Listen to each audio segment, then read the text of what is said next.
And there is nothing, my lord. Even after 2019, violence has gone on unabated. Every week, my lord, we find people are being killed, soldiers are dying. You have almost 1 million troops in Kashmir. You travel from Srinagar to Pahalgam or Gulgar, every 100 feet, a armed policeman is standing from paramilitary forces. Hundreds of vehicles fly on those roads. Lord, as I said, Lord, in my opening arguments, what is the situation? So, Lord, suddenly the British decide to leave. There is a vacuum. By the Independence Act, Lord, they said that now there will be two dominions, Pakistan and India. The territories will be those which were part of British India, subject, of course, to the princely states agreeing to come into India or Pakistan, as the case may be. So, Lord, these accession treaties were entered into. Now, my lord, if that is so, then, my lord, as Berubari expressly holds, if a treaty has been incorporated in the constitution, 370 is a classic example of incorporation of that treaty. My lord, clause 6 of the instrument of accession is bodily lifted into 370 in spirit.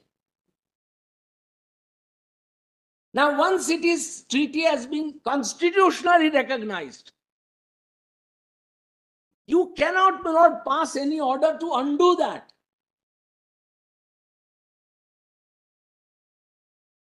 Lord, the whole, what was the purpose? Why were the constitutional framers so conscious of it?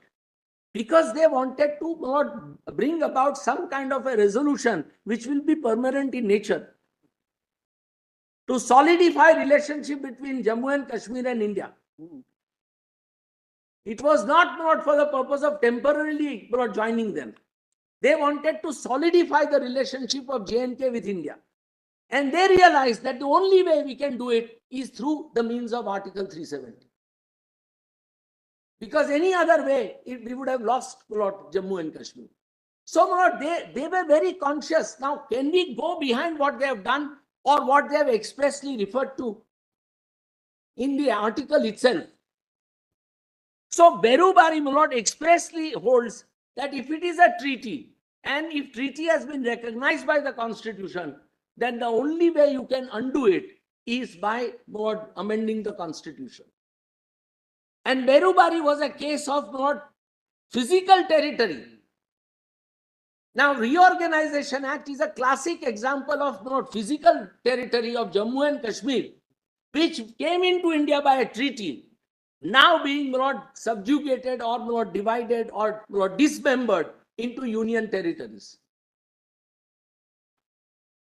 And you are relying for that purpose a legislative power of parliament to do it without amending the constitution under Article 368. Berubari says that you can only follow constitutional amendment under 368 and the strict procedure prescribed thereunder. Nothing else, nothing more. And it defines sovereignty very beautifully. Now, my lord, therefore, my lord, these are, my lord, examples where history, your lordship knows, from 1921, there was a war which went on in Northern Ireland. In 1998, British Parliament had to concede. And the Northern Ireland Legislative Assembly was given away many powers which British Parliament was exercising. Because they wanted permanent peace.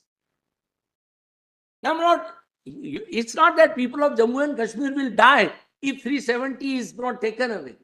It's not that.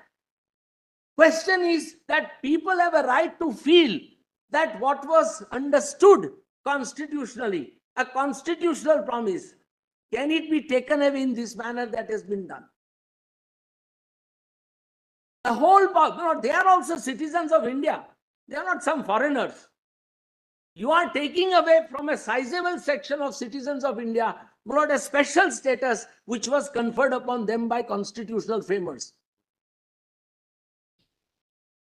Parliament, merely because Parliament has majority, does not have a right to scrap constitution. Constitutions live for eternity.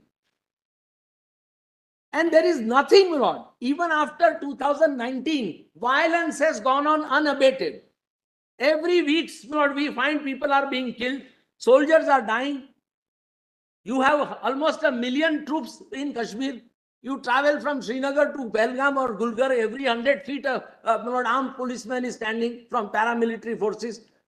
Hundreds of vehicles fly on those roads. So not this argument that there is development, and yes, tourism has developed because Kashmir is not the most beautiful place on earth. It's heaven.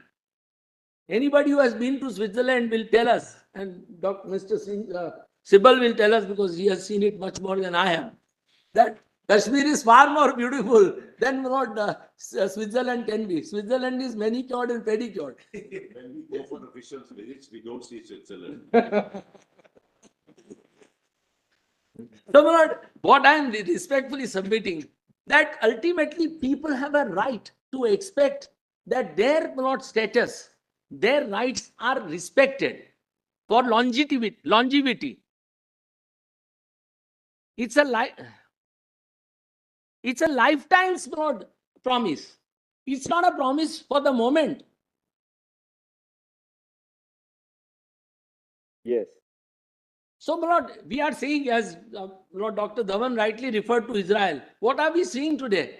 For 56 weeks, today, 56 weeks, the constitutional amendments taking away powers of the Supreme Court are being resisted by thousands and thousands of people from across the society, civil society, business community, labor unions, lawyers, soldiers, serving soldiers. Everybody is up in arms. Why? Because Constitution is so dear to us. It must remain in our heart.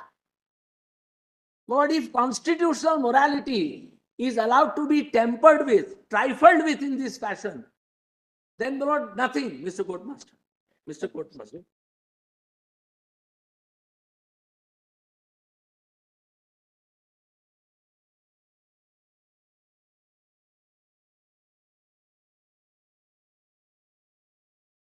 Constitutional morality, as Grote says and Dr. Ambedkar quotes him, constitutional morality must be in the heart and bosom of every citizen. Let us not allow union to steamroll so that people lose their love and affection. Now, there is one aspect on federalism that I want to cite from Dr. Ambedkar's debate, which is very important. In his closing remarks, this is what Dr. Ambedkar said brilliantly. That was read out yesterday. Actually. No, this part perhaps was missed out. I was hearing it. Yes. But there is only one point of constitutional import to which I propose to make a reference. A serious complaint is made on the ground that there is too much of centralization and that the states have been reduced to municipalities. It was read. Yes. Now, this aspect is very important because he calls basic principle of federalism is that legislative and executive authority is partitioned between center and states, not by law. Yes. Now, if Constitution has conferred this special status, then I respectfully submit. This is volume 8, page 5 and volume 8, page 1299. Mr. Giri read out this extensive. Now, Mr. Giri read also the aspect of whether democracy will be lost. Dr. Ambedkar says further, which he certainly didn't read. Democratic system India lost. Will she lose it a second time? I do not know. But it's quite possible in a country like India that democracy... This was not read. I was sitting. From its long disuse, must be regarded as something quite new. There is danger of democracy giving place to dictatorship. It's quite possible for this newborn democracy to retain its form, but give place to dictatorship. In fact, if there is a landslide, the danger of second possibility becoming actuality is much greater. Happened in 75. It happened in 1975. We cannot, these are not, Dr. Ambedkar's every word in the opening and the closing speech is it must be written in golden letters by us. It should be in our heart. We cannot overlook the fact that ultimately, as Burke says and Ambedkar quotes him, that you can't rule by force all the time. And if you have to rule by force, then there is no governance at all. So I respectfully submit that your lordships may, my lord, kindly accept the interpretation that, my lord, we are canvassing, that 370 is permanent in nature and that sub-article 3 was temporary in nature. That power was exercised, it was exhausted. And, my lord, in place of Constituent Assembly, it's a fraud on Constitution, my lord, to say that now, my lord, Legislative Assembly, Governor, President, Parliament, everybody can exercise powers in respect thereof. How do you, my lord, ascribe? It's doing violence to the plain language of the constitutional framers.